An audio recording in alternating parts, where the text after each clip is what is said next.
All that chanting about the eyes of Texas was giving me cult vibes, said my sister. My family had some questions when they heard for the first time my school's alma mater sung at my commencement ceremony. The Eyes of Texas, the University of Texas at Austin's alma mater, has been a volcanic topic for several generations due to its racist-adjacent past.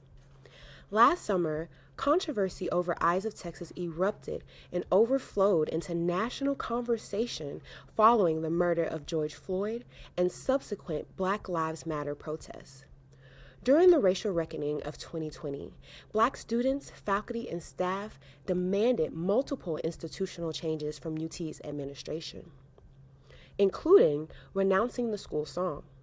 However, the university has made it clear that it plans to keep the Eyes of Texas, regardless of how uncomfortable it makes some students and alumni feel. I remember as a boy, I couldn't understand why it was that black students and white students could not attend the same school. Like I didn't understand why black people and white people couldn't live side by side.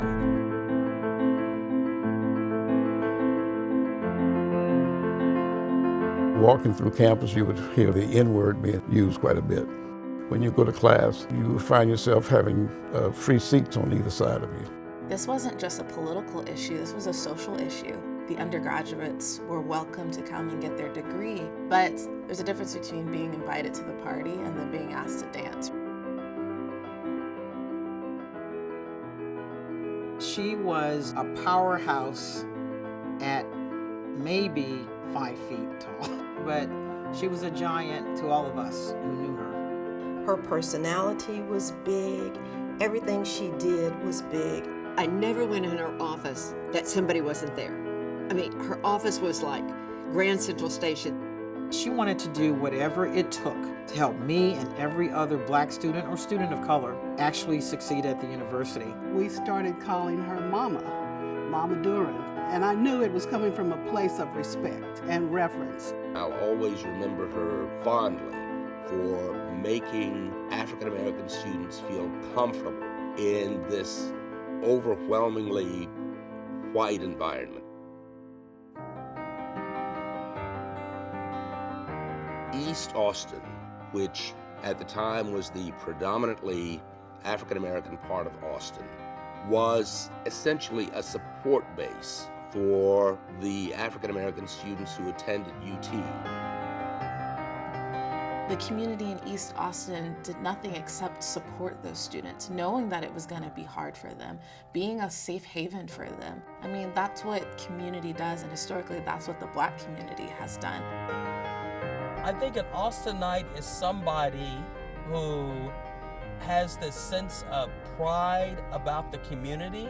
There is a lot of tolerance, there is friendliness, and I think to be a Black Austinite, you have to set an example because somebody is watching you.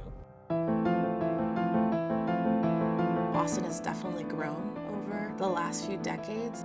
Now seeing the African American community being in some ways displaced from their communities on the east side or in South Austin because of the mechanisms of gentrification. More and more I hear about African American people who can't afford to live in the city because the property values are too high. And so we see sort of the establishment of new houses and new communities, but there's no historical thread about the folks who lived there originally. I don't like the idea of people being moved out of their homes and people being displaced with no place to go. It's really unfair for a person to have to be uprooted from the place that they call home. People often say, well, Austin's a great place to live, and I agree with them to a great extent, but what are the schooling experiences? What are the social experiences? What are the cultural experiences? In Austin schools, Black students achieve at a level which is about 40 percentage points lower than Anglos on standardized testing, state testing.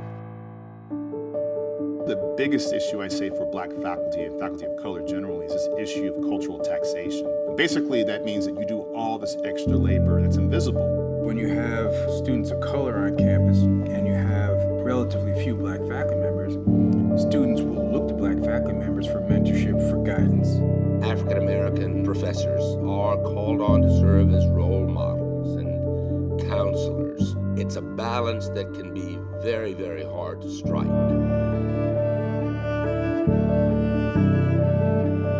Almetris Marsh Duren wrote a book that is required for a class at the University of Texas.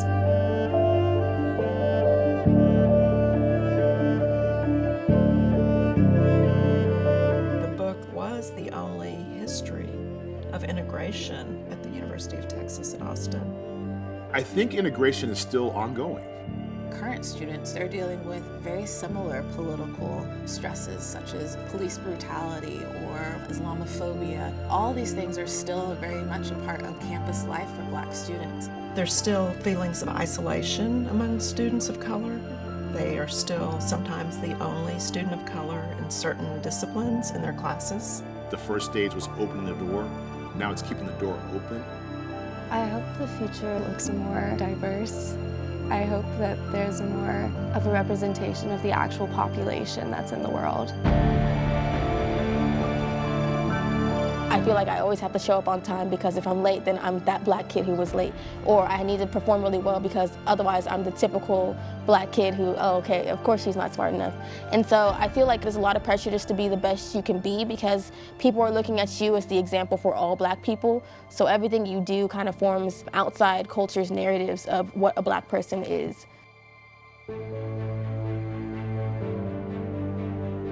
I think the University of Texas had this idea that they would admit black students and therefore they would be integrated. Integration at its best means inclusivity. It means being really a part of an organization or community rather than just being tolerated. Racism, it's built into the system. Affirmative action, for example. Somehow there's this idea that, well, this kid got in on his merits, but somehow the black kid got in because of affirmative action. So I don't think people understand that what continues to happen at the University of Texas is built into the system.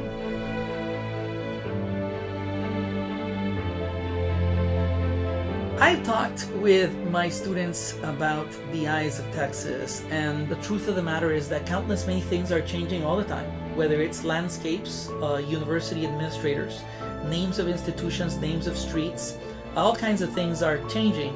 But yet here at Texas, there are people who really believe that somehow this song is such an important part of their identities or their memories or their good feeling about being a part of UT, that if the song changes, then it's going to be some sort of a crisis. I mean, I hate to say this, but I'm going to say it. I just think white people are lazy. And I think it's easier to ask black people to solve the problem. Racism is a problem white people need to solve, and white people need to have that conversation with each other. We didn't cause the problem, we can't fix the problem.